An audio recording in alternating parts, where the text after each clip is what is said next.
आणि विष्णू सरांचे बी आभार मानतो आणि सर्वांना नमस्कार करतो। आणि मला प्रॉब्लेम म्हणजे माझ्या पित्ताशयामध्ये स्टोन होता, तो 13 mm चा स्टोन होता। आणि 2 मिनिटं सगळ्यांनी शांतपूर्वक ऐका। सरांना मी काय सांगितलं, शुगर साठी बोलवलं। सर काय सांगतात ते पित्तशयातला स्टोन सांगतात ते म्हणजे काय, प्रॉब्लेम काय, शुगर आहे, पण सोल्युशन इकडे वेगळ्याच आजाराला भेटलं।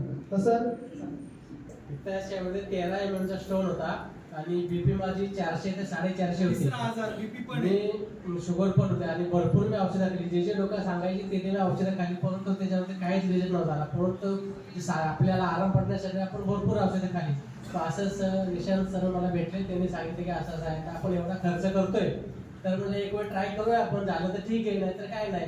मग मी पहिल्या 6 बाटल्या घेतल्या आणि 6 बाटल्या प्यायच्या अगोदर मी दोन्ही रिपोर्ट काढले, सोनोग्राफी पण केली आणि शुगरचा रिपोर्ट काढला। शुगर 450 होती आणि स्टोन 13 mm चा होता।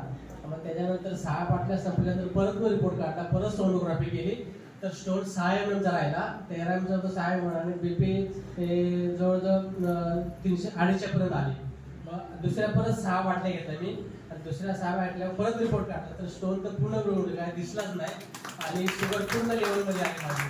म्हणून सर्वांचे आभार, म्हणून विष्णू सरांचे आणि निशांत सरांचे आभार मानतो। धन्यवाद।